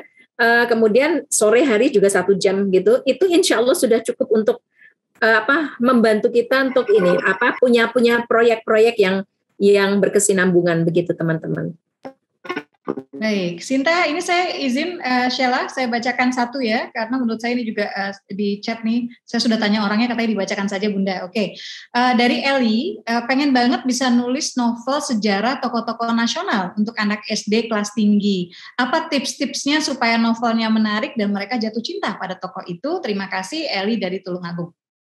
Sebentar tadi sore Mbak Asma, ini mohon maaf tadi ini dari pengen banget bisa nulis novel sejarah tokoh-tokoh nasional untuk anak SD kelas tinggi. Mungkin kelas tinggi maksudnya kelas 5, kelas 6 ya. Apa tips-tipsnya supaya novelnya menarik dan mereka jatuh cinta pada tokoh tersebut? Iya. Baik, terima kasih Mbak Eli begitu ya. Mungkin Mbak Eli bisa saya sarankan untuk menonton film Dongju yang main Kang Hanel ya. Itu ketika saya di Korea itu salah satu tokoh yang sering itu sampai sekarang tuh masih jadi ini, nonton filmnya nanti akan tahu kenapa dia kok jadi tokoh yang sampai sampai melegenda gitu ya di sekarang di Netflix, iQIYI atau di mana nih? Kalau misalnya teman-teman mau nonton? Saya nggak tahu, saya bisa dapat kopian dari orang gitu ya. Itu film movie aja loh gitu ya. Dongju begitu ya. Nah itu coba cari itu. Jadi di situ akhirnya kemudian salah satu yang membuat dia terkenal dan sering kemudian akhirnya dibuat cerita adalah karena dia suka nulis puisi, dan puisi-puisinya itu benar-benar dimasukkan dalam novel, dalam film, sehingga kemudian orang teringat. Salah satu novelnya puisinya yang saya masih ingat adalah Angin, Bintang, dan Langit begitu ya. Jadi itu akhirnya dibuat lagunya juga, kemudian jadi orang itu terkenang-kenang banget dengan Dongju, sampai anak-anak Korea beberapa anggota idol itu ada yang One Us atau One We ya, yang kemudian namanya juga Dongju ya. Begitu. Baik. Silakan Sheila, masih ada pertanyaan? Ya, untuk berikutnya ada dari Kak Risa nih. Silakan Kak. Oh iya, One Us. Baik, terima kasih.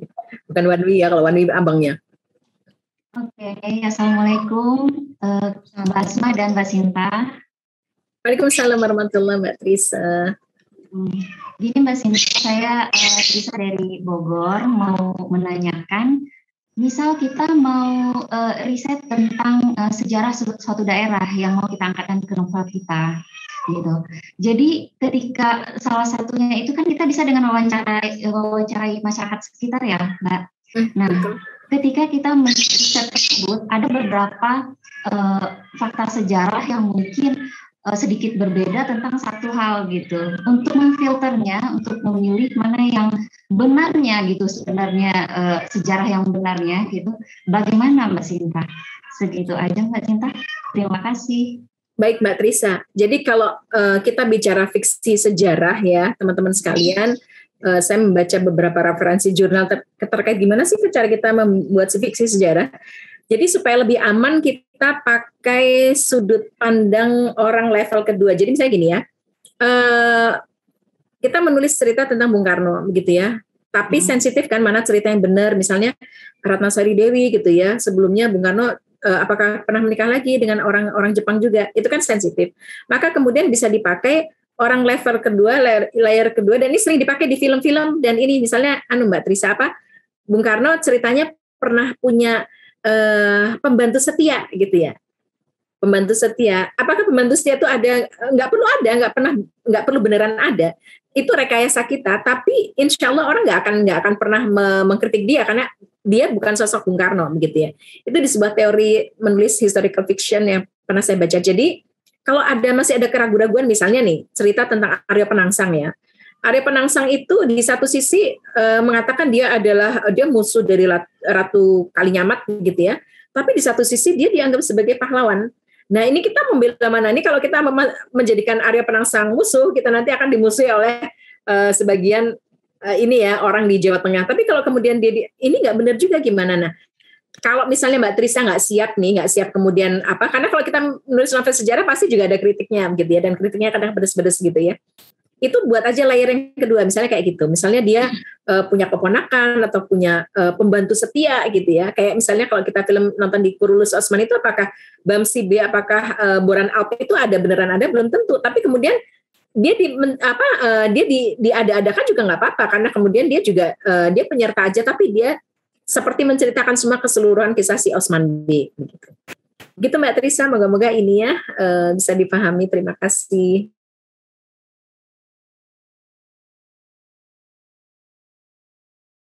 Bunda. Cut Ika.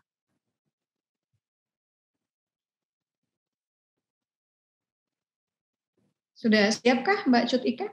Oke. Assalamualaikum Bunda dan Mbak Sinta. Assalamualaikum warahmatullahi. Jadi saya mau nanya, kan di Aceh itu ada sebuah kisah hikayat dari masyarakat namanya Putro Merah Intan. Beliau itu putri Aceh, tapi karena memakan telur ular, akhirnya beliau berubah menjadi ular dan hanyut jadi jin ke laut. Ini kan ceritanya hikayat dari masyarakat. Ketika saya ingin mengangkat cerita itu, apakah cerita tersebut akan membuat, maksudnya jangan sampai tulisan saya ini malah menyesatkan pembaca gitu. Saya takut kalau saya tulis ini malah menjadi sirik jadinya. Masyarakat mikir betul-betul ada jin. Karena kisah ini setelah saya nanya ke orang, ini dari mulut ke mulut, tidak pernah ada dalam sejarah Aceh gitu. Itu aja mungkin Bunda sama Mbak Sinta, bagaimana pencerahan menurut ini. Oke, terima kasih Bunda. Iya. Ya, baik. Dan, bagus ya Sinta, karena tadi kita kan ingin mengangkat budaya, menggali warna lokal ya, kearifan lokal gitu ya. Dan ada nggak sih kiat-kiatnya, ada yang harus kita pilih ya, atau bagaimana? Silakan Sinta. Iya baik. Terima kasih Kak Cut Ika. Jadi kalau Kak Ika menulis buat buku cerita anak-anak, maka itu perlu ada pengantarnya di depan, gitu ya, panduan buat parents guidance ya. Itu perlu ada buku anak-anak, terutama yang mengandung unsur-unsur seperti itu. Kenapa? Karena supaya nanti kalau dibaca oleh anak, orang tua bisa menjelaskan bahwa ini adalah hikayat, dan hikayat itu adalah cerita turun-temurun, dan seringkali hikayat itu sebetulnya perlambang gitu ya. Sama seperti Nyi Roro Kidul itu adalah seringkali sekarang para peneliti bilang itu adalah perlambang bahwa orang itu harus menghormati laut, harus waspada terhadap tsunami dan segala macam. Karena ternyata kan itu di Laut Selatan ya, Nyai Roro Kidul itu. Nah kemudian kecuali kalau itu buat orang dewasa, itu mungkin sekedar di depan. Biasanya ya kita ngelihat ya, ini tempat, dan ini hanyalah rekayasa belaka. Sama seperti Babat Tanah Jawa. Babat Tanah Jawa itu kan sebagian cerita nyata, sebagian tidak. Di mana di situ ada tokoh namanya Manohara ya. Saya juga baru tahu bahwa Manohara itu adalah tokoh perempuan yang luar biasa sebetulnya gitu ya. Tapi kemudian dia menjadi yaitu masuk dalam sejarah Babat Tanah Jawa. Karena buku itu memang tebal dan buat orang dewasa kita bisa punya persepsi masing-masing gitu ya. Jadi nggak akan, kita yang udah dewasa nggak akan percaya 100% bahwa Manohara itu adalah menikah dengan anaknya Danurja ya. Itu kemudian dia anak naga gitu ya. Kemudian dia jadi punya anak dia jadi punya anak yang cantik gitu, tapi anaknya separuh naga dan seterusnya. Kalau orang dewasa kan tidak, tapi kalau begitu untuk cerita anak-anak mohon diberikan pengantar gitu ya. Iya, kalau bukan cerita anak bagaimana Sinta? Karena ini di sini tidak menyebutkan cerita anak atau tidak sih gitu. Barangkali sebagai latar ya gitu. Kira-kira apa yang harus dijaga nih agar nggak jadi menebar syirik gitu ya? Saya pikir buku ini ya, tetap kata pengantar itu penting sekali gitu ya, karena itu akan memberikan orang sebelum masuk benar-benar ke dalam cerita itu kemudian Biasanya begini, kalau cerita-cerita yang ada hikayat, kita ingat nggak awalan dari film Lord of the Ring gitu ya. Dulu gitu ya, sebelum zaman Middle Earth gitu ya. Hampir rata-rata sebetulnya cerita-cerita hikayat itu dikisahkan begitu. Jadi dulu sebelum misalnya di bumi ini diutus seorang nabi misalnya begitu ya. Sehingga kemudian masyarakat bisa dapat masukan bahwa oh ini sebelum zaman nabi-nabi. Jadi memang belum ada peraturan-peraturan dari Tuhan yang kemudian ada gitu ya di bumi ini. Itu kalau kita lihat di beberapa film-film legenda gitu ya, seperti Lord of the Ring gitu ya, itu kan seperti itu. Nah itu saran saya sih Mbak Asma gitu. Atau Mbak Asma mungkin punya ini lagi. Atau kalau misalnya, ya saya kira itu benar yang disampaikan Sinta ya, kalau memang kita akan mengangkat hikayat itu secara penuh gitu. Tapi kalau misalnya itu dijadikan latar ya, Asma melakukan juga hal serupa lebih kurang terkait Sungai Ciliwung dan mitos tentang buaya putih gitu. Nah itu bisa saja disebutkan mitos itu gitu, karena kita bicara tentang Sungai Ciliwung gitu kan ya, dan kemudian kita ingin mengangkat mitos itu nggak apa-apa gitu. Tapi kemudian ya meskipun misalnya pada kenyataannya tidak ada yang pernah bertemu langsung gitu ya, itu hal-hal seperti itu gitu. Jadi kita langsung sudah membantah ya Sinta ya, sudah membantah, sudah memberikan bahwa ini cuma dari mulut ke mulut loh gitu ya. Ya. Kalau memang itu cuma sebagai latar ya. Baik, berikutnya Sheila siapa? Saya ingin Mas Agus deh, kan dari tadi cewek-cewek. Sinta boleh kita nambah waktu nggak? Nggak apa-apa, nyantai aja Mbak Asma. Iya. Iya, berarti sampai jam 11 ya. Ya. Baik, silakan. Mau dari ini dulu, dari YouTube dulu, Rima? Karena tiba-tiba Rima muncul ini. Rima masih senyap itu. Oh iya, baik Bunda. Ini ada pertanyaan dari YouTube nih Bun. Silakan. Bagaimana membuat setting lokasi di luar negeri atau budaya lain bisa terasa nyata, meski tidak pernah ke sana, dan sejauh mana fiksi dalam novel sejarah? Sebetulnya ini secara tidak langsung sudah dibahas sih sama Sinta, tapi bolehlah kita ulang lagi Sinta. Iya. Jadi fiksi sejarah itu sebetulnya kalau yang saya baca-baca tuh ya teman-teman sekalian ya, itu bebas banget gitu ya, bebas banget. Tapi tentunya yang terkait dengan tokoh-tokoh tertentu seperti nabi, tokoh-tokoh suci itu kita berusaha untuk tidak ya. Makanya saya pernah tuh diminta untuk kemudian menuliskan kisah Yusuf dan Zulaiha. Saya kok masih kurang berani gitu ya Mbak Asma. Saya masih belum kurang berani gitu ya, karena kalau untuk nabi saya masih belum kurang berani, tapi kalau untuk di bawah-bawahnya gitu ya, para sahabat yang jauh gitu saya berani gitu ya. Kemudian itu sih kalau fiksi sejarah, kemudian tokoh-tokoh yang dihormati oleh sebuah negara, misalnya kita presiden kita ya, kita mungkin tidak akan berani untuk memfiksikan kecuali dengan fiksi yang bagus ya, yang kemudian menghormati, bukan dengan fiksi-fiksi yang ini ya, yang kemudian menjatuhkan. Itu kalau fiksi sejarah. Dan memang kita harus ini ya, kalau ingin menulis fiksi sejarah, siapkan mental gitu ya. Kenapa? Karena tapi ini harus ada orang yang berani menuliskan ya teman-teman sekalian. Kalau enggak, wacananya nanti ini ya. Coba teman-teman kalau suka nonton drama Korea atau film Korea, mereka seringkali memasukkan Korea Utara sebagai penjahat dan kemudian musuh ya. Padahal belum tentu gitu kan ya. Si Yoon Bin di film apa tuh ya? Saya kok lupa sih gitu ya. Itu ini tokohnya korup jahat tapi kemudian nanti jadi baik kan gitu ya. Nah itu kita nggak ada loh yang berani misalnya menuliskan novel sejarah yang sangat sensitif misalnya terkait ya gitulah perjalanan bangsa Indonesia sendiri, perang saudara dan segala macam, kita nggak berani. Padahal itu harus dimunculkan. Apakah Korea Selatan selalu benar? Enggak. Tapi banyaknya novel-novel mereka dan film-film mereka itu akhirnya membuat orang tuh aware. Intinya bukan perang saudaranya itu yang mau dimunculkan, tapi ayo kita belajar sejarah kita gitu ya. Jadi kemudian mereka jadi bangga gitu ya. Oh ini perjalanan bangsaku seperti ini.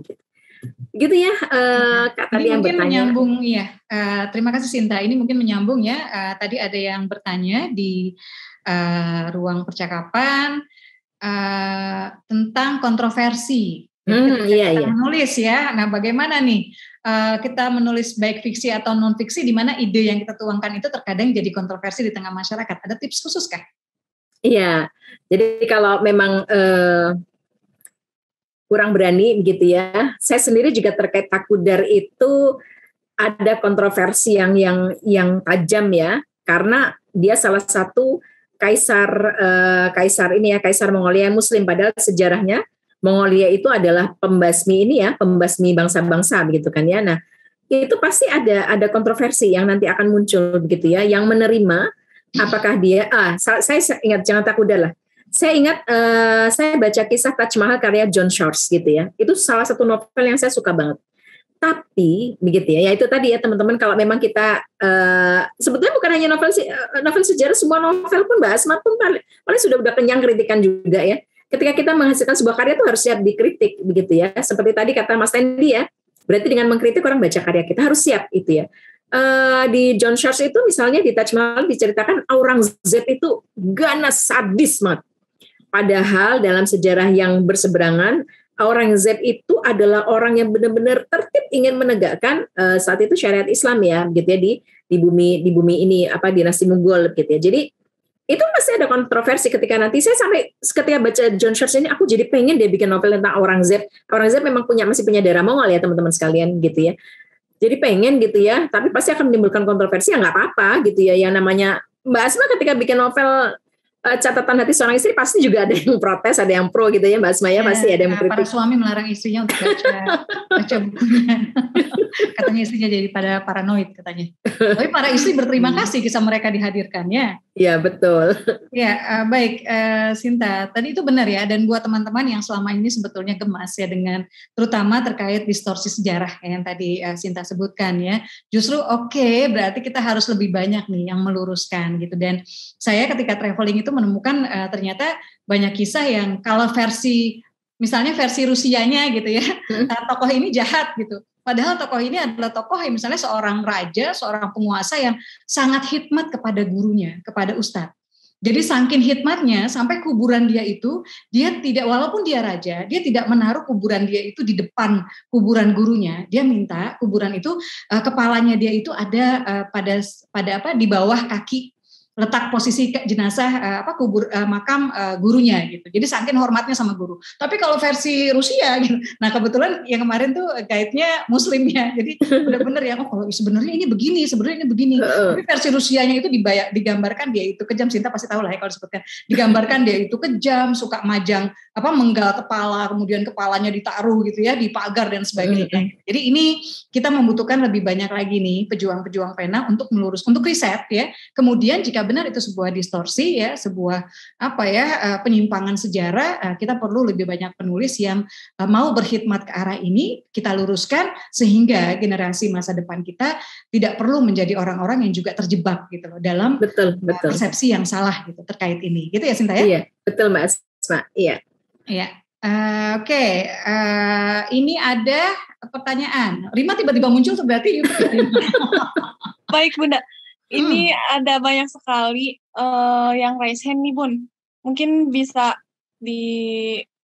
langsung aja Bun satu. Iya. Sinta nggak apa-apa ya, kita lewat dikit ya. Nggak apa-apa Mbak. Santai aja. Boleh. Banyak sekali boleh ya. Oke, silakan. Baik Bunda. Ini ada dari Pak Agung pribadi. Silakan Pak Agung untuk pertanyaannya. Wah, ini nih sejarawan ya. Wajahnya kelihatan. Wajahnya serius ya. Silakan Agung. Berkatu. Iya, saya sebenarnya ada dua hal yang KBMF nulis novel sejarah, ada 3 ya. Buya Hamka, kemudian Kebiadaban PKI, satu lagi Reformasi 98 ini orang cacat menumbangkan presiden. Itu tentang saya. Oke. Oh begitu ya. Jadi finalis kemarin lomba inspirasional story di KBMF gitu. Oh keren, iya. Baik. Pertanyaannya apa, Gu? 3-3-nya belum ending. Terus yang mau ditanyakan saran ending? Halo? Gung, ini putus. Suaranya putus-putus. Boleh dibantu chat apakah? Halo? Saran untuk ending itu masih bingung untuk membuat endingnya karena ya nanti lewat terdengar. Jadi saran untuk ending ya. Oke, sebenarnya kalau untuk saran untuk ending Sinta harus baca dulu ya. Iya. Ya, tapi anyway Sinta mungkin ada masukan nih kalau ini ya, kalau seseorang kayak Agung ini kan penulis ya dengan latar sejarah ya kira-kira gitu ya. Nah, saran ending 1. Kedua, Kedua saya mau ini nih. Gung masih putus-putus nih. Oke. Baik, saran ending dulu aja ya. Iya, gitu. Nanti kalau ini chat gitu. Oke, silakan Sinta. Baik teman-teman sekalian, kebetulan saya pernah bertanya pada seorang editor atau seorang juri, saya lupa ya, kenapa karya saya itu berapa kali menang lomba begitu ya. Dan ada seorang editor yang bilang bahwa soalnya karya Mbak Sinta itu endingnya seringkali menggantung. Jadi justru itu yang disukai. Artinya kalau nggak mainstream gitu. Jadi kemudian kalau bisa jangan kemudian Kim Son Ho jadi sama CYA gitu, jangan gitu ya. Tapi kemudian dibuat gimana ceritanya? Apakah kemudian Kim Son Ho jadi insaf nggak main film lagi, kemudian malah jadi pembawa acara cuaca lu malah ini ya. Pokoknya dibuat endingnya itu kemudian nggak seperti yang dibayangkan orang-orang bahwa kita itu Cinderella harus jadi sama pangeran. Bisa jadi malah kemudian pangerannya yang ganti jadi pembantu, Cinderellanya jadi ratu. Boleh kan kayak gitu. Jadi endingnya kalau bisa Mas Agung dibuat yang anti mainstream. Terutama kalau sejarah itu jadinya asik gitu ya. Kalau nggak kemudian harus ini jadi sama ini harus nikah sama ini gitu ya. Nah begitu sih Mas Agung, terima kasih. Baik, Sheila, kita balik ke ini dulu ya, karena pertanyaan di sini juga banyak banget ya. Saya yang dari Naya ya, mungkin Naya satu. Yang kedua, tadi saya ingin mengundang Mas Agus Susianta, tapi saya nggak tahu apakah sudah siap untuk bertanya. Kalau tidak, mungkin Dorit Pekanbaru ya. Silakan. Naya dulu deh, Naya. Atau Sinta kita tampung aja ya, 3 ini ya. Iya boleh, silakan. Ya, biar agak ini ya. Oke, silakan Naya. Masih di mute, Mbak Naya. Waalaikumsalam Bunda Asma dan Mbak Sinta. Saya mau bertanya. Ya, silakan. Saya asli Lampung, sekarang tinggal di Denpasar. Kemarin saya dikasih buku oleh kakak saya, buku riwayat skala Brag asal usul suku Lampung. Lalu saya ingin menulis ulang buku ini dan sudah mendapat izin. Ini kan buku sejarah ya Mbak ya. Saya ingin menulisnya, kan ini saya bacanya itu agak kayak buku pelajaran gitu. Jadi saya ingin merubahnya itu seperti novel dan ada humor-humornya gitu. Pokoknya dibaca itu tidak membosankan ya. Iya. Nah, pertanyaannya, saya kan ingin menceritakan kisah ibu saya. Ibu saya itu kan kebetulan istri kedua salah satu raja di Lampung ya, yang ada 4 dari 4 itu. Nah, ceritanya itu dari 27 silsilah, ibu saya itu istri kedua terakhir. Jadi yang ke-28 ke bawah itu tidak ada lagi poligami. Jadi di ibu saya berhenti, ibu saya jadi istri yang kedua terakhir. Nah, pertanyaannya, ini nanti kalau novelnya jadi cerita buku itu jatuhnya fiksi sejarah, sejarah percintaan, drama sejarah atau apa. Terus kalau saya menulis kisah ibu saya, kebetulan udah mendapat izin dari kakak tiri saya, itu sejarahnya berapa persen, misalnya kan 100%, sejarahnya berapa persen, terus kehidupan pribadinya gitu berapa persen gitu. Itu aja pertanyaannya, terima kasih. Assalamualaikum. Waalaikumsalam warahmatullahi wabarakatuh. Oke, berikutnya silakan Mas Agus Susanto mungkin. Oke, silakan. Masih senyap itu Mas Agus Susianta. Maaf ya. Saya ingin mencoba menulis itu tentang Diponegoro ya, perang Diponegoro. Tetapi tokohnya bukan Diponegoro, tapi orang mungkin prajuritnya atau pengikut lain, tapi settingnya Diponegoro gitu ya. Saya udah beberapa riset sudah saya lakukan buat Diponegoro, kemudian dari Peter Carey, kemudian Pak Roni Sodiwo gitu udah saya riset sampai 5 tahun, tetapi sampai sekarang alurnya belum saya ketemukan. Jadi masih saya mencoba untuk membuat tokoh lain gitu ya, tokoh lain tetapi tidak bukan Diponegoronya. Jadi maksudnya orang Diponegoro ada saran gitu ya dari mungkin ada saran agar bisa selesai itu Mas ya novel saya ini. Jadi masih dalam gambaran, alurnya belum ketemu gitu. Baik ya, silakan berikutnya Mbak Dorit ya. Ini Mbak atau ini ya? Dorit Pekanbaru. Mbak kayaknya. Iya. Ya, silakan Mbak. Masih senyap itu, boleh di-unmute?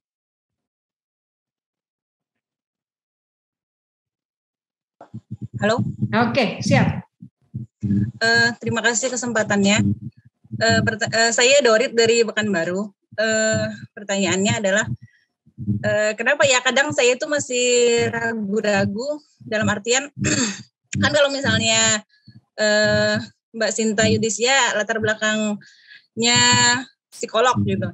Jadi mungkin kalau misalnya menulis tentang kepribadian gitu kan orang masih nyambung, oh ini keilmuan, berdasarkan keilmuannya. Gimana kita mengatasi seperti insecure gitu kan, ketika misalnya saya ingin menuliskan tentang pengalaman parenting.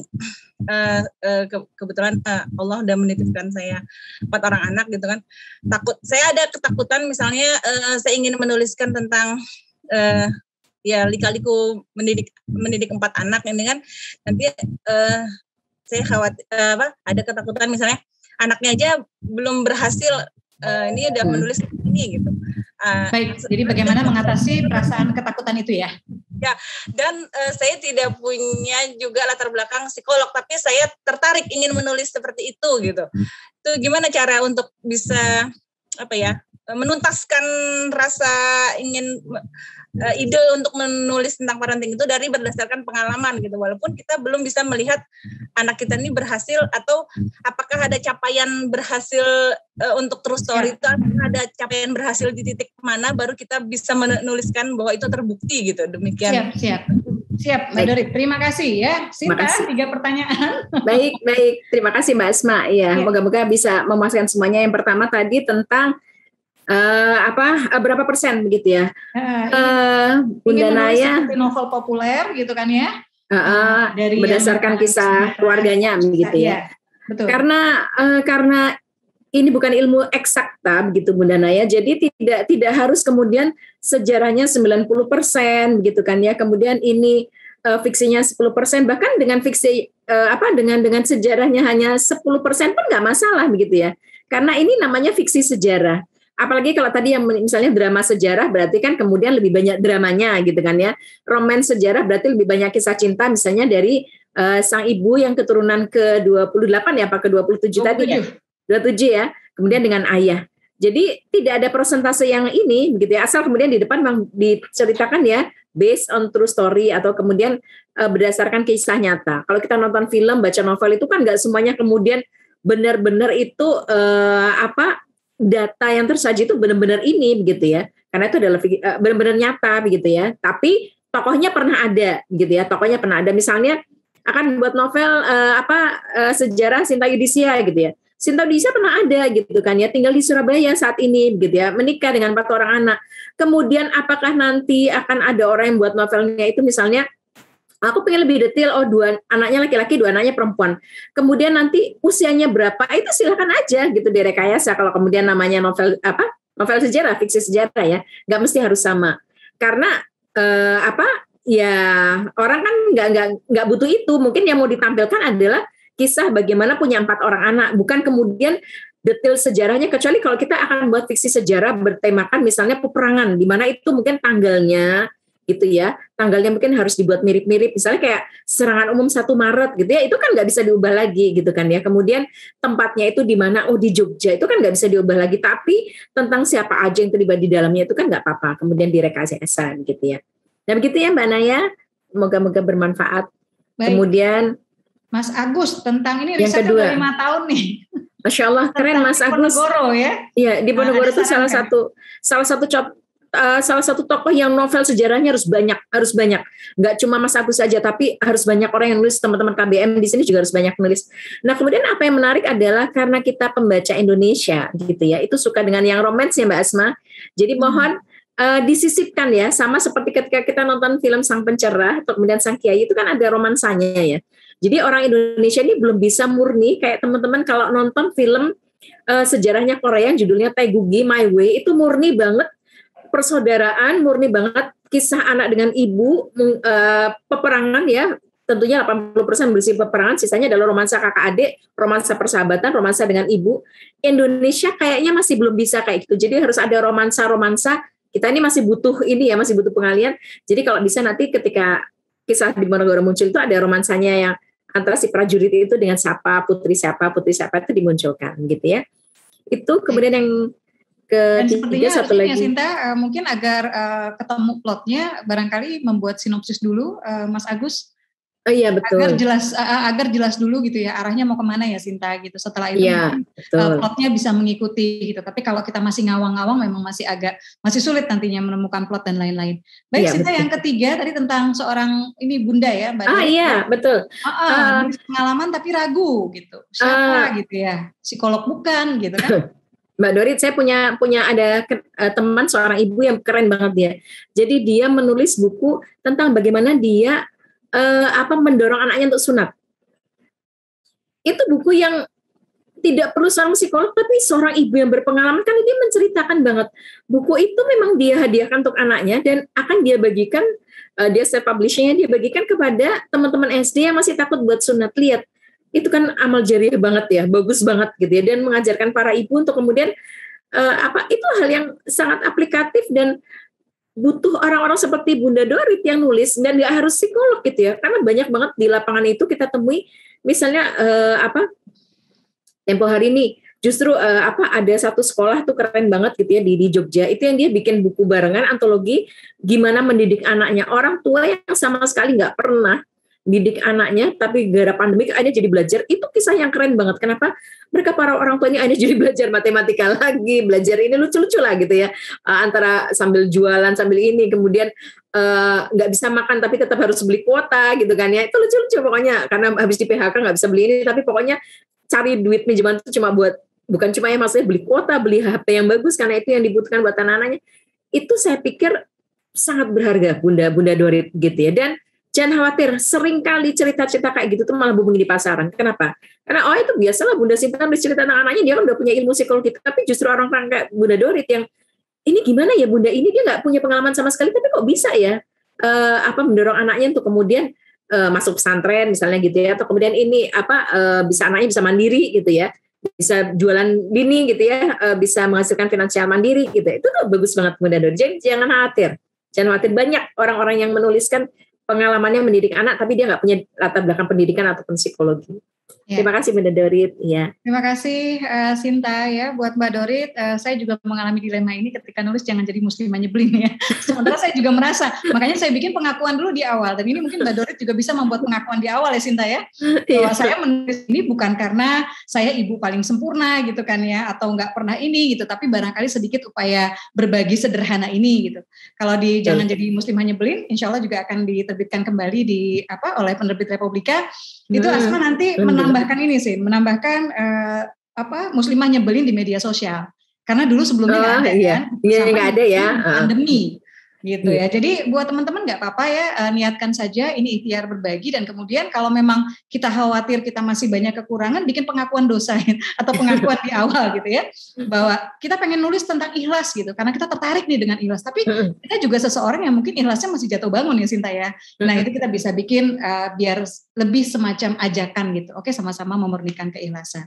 Baik Sinta, terima kasih sudah berbagi dan waktunya sudah lewat ya, tapi mudah-mudahan insya Allah bermanfaat sekali buat teman-teman. Barangkali sebelum ditutup, adakah pesan-pesan ya? Saya nggak akan bilang pesan-pesan terakhir, karena insya Allah nanti kita akan mudah-mudahan Sinta berkenan juga untuk hadir kembali ya, dan menjadi guru kita sama-sama. Ada nggak pesan-pesan nih buat teman-teman yang ingin konsisten dalam menulis gitu, atau ingin menjadi penulis yang lebih baik? Tadi Agung pribadi sempat menyebut, kan kadang maksudnya masih ada nih teman-teman yang menulis pornografi ya, padahal Sinta pernah menulis judulnya sini nih yang Eksister yang pendekatan itu tidak, sebetulnya kalau mau nyerempet bisa gitu ya, tapi pendekatan yang dipilih penulis tidak seperti itu gitu. Silakan Sinta.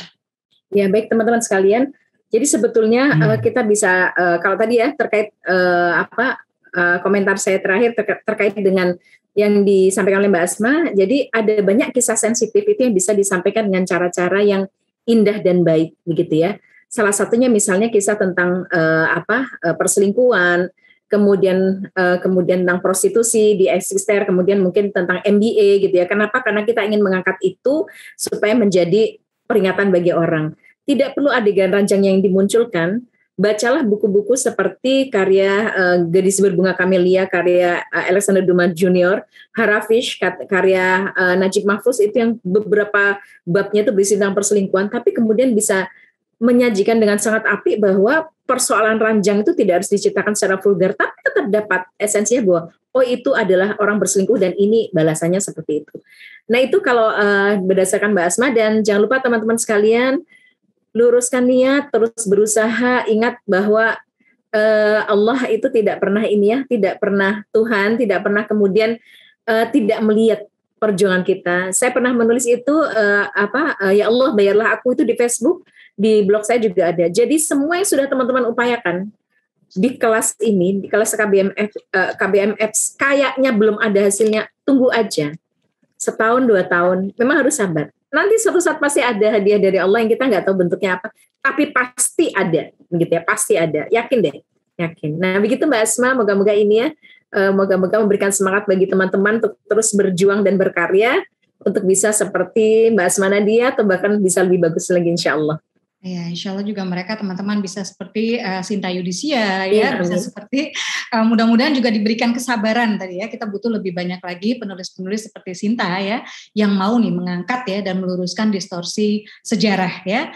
Jadi teman-teman semua semangat ya untuk menulis. Ayo kita menulis yang baik-baik karena sebuah tulisan itu abadi. Jangan sampai kita menulis sesuatu yang kita sesali. Terima kasih Sinta Yudisia. Dan tadi oke, saya serahkan ke Sinta nih untuk memilih 3 penanya yang akan mendapatkan paket buku. Sheila mungkin nanti bisa bisa ditulis ya nomor teleponnya sebelum bubaran ya. Kita juga akan ada foto bersama ya. Oke, Sinta dari penanya tadi. Saya mungkin milih 1, Mbak Asma 1, Kak Sheila 1 kali ya. Saya milih ini, milih Bunda Dorit deh. Yang tadi. Sinta milih Bunda Dorit, saya milih tadi Mas itu ya, yang tentang yang sudah riset 5 tahun, itu siapa tuh?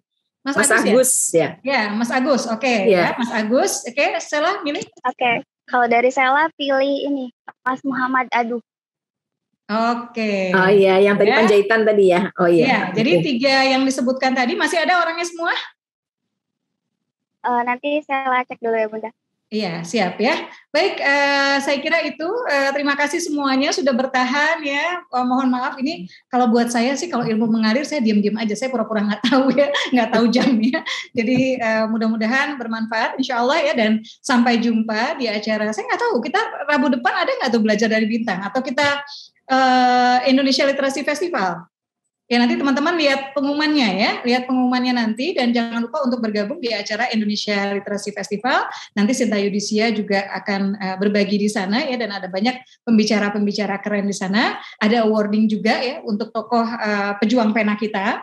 Dan untuk teman-teman semua yang tadi sudah disebutkan namanya Mbak Dorit, kemudian Bang Muhammad Abduh, kemudian ada Mas Agus ya, silakan DM ya, inbox Sheila ya untuk nomor telepon dan yang lainnya. Baik, kita tutup acara hari ini. Terima kasih juga untuk teman-teman yang sudah bergabung di YouTube ya. Sampai berjumpa di acara Belajar dari Bintang sebelumnya. Manfaatkan banget ya ruang belajar yang disediakan oleh aplikasi KBMF dan teman-teman ingat bahwa tidak hanya kami-kami yang hadir di sini yang sudah mulai menulis ya, tapi semua bisa membaca dan semua bisa menulis di KBMF. Jadi silakan diunduh aplikasinya dan bismillah ya, niatkan menulis untuk menebar kebaikan. Baik, Sheila, kita foto bersama dulu? Ya, boleh Bunda. Oke, teman-teman silakan nyalakan kameranya ya. Kita foto bersama dulu dengan pose salam literasi. Hitung mundur ya teman-teman. 3, 2, 1. Oke, untuk slide berikutnya, tahan dulu. 3, 2, 1. Oke, untuk slide terakhir. 3, 2, 1. Oke, sudah Bunda. Ya, terima kasih semuanya Sinta, sukses ya. Sama-sama, terima kasih Mbak Asma, teman-teman semuanya. Berkahan ya. Amin, dan amin, mudah-mudahan insyaallah. Lebih banyak ruang untuk berbagi ya. Dan Amin, buat teman-teman semua, semangat semuanya. Lebih kurangnya Asma mohon maaf, saya undur diri. Billahi taufiq wal hidayah. Assalamualaikum warahmatullahi wabarakatuh. Waalaikumsalam warahmatullahi wabarakatuh. Terima kasih Bunda Asma, Mbak Sela, Mbak Rima, semuanya. Pamit undur diri. Assalamualaikum. Waalaikumsalam warahmatullahi wabarakatuh. Oke teman-teman, mohon maaf ya tadi koneksi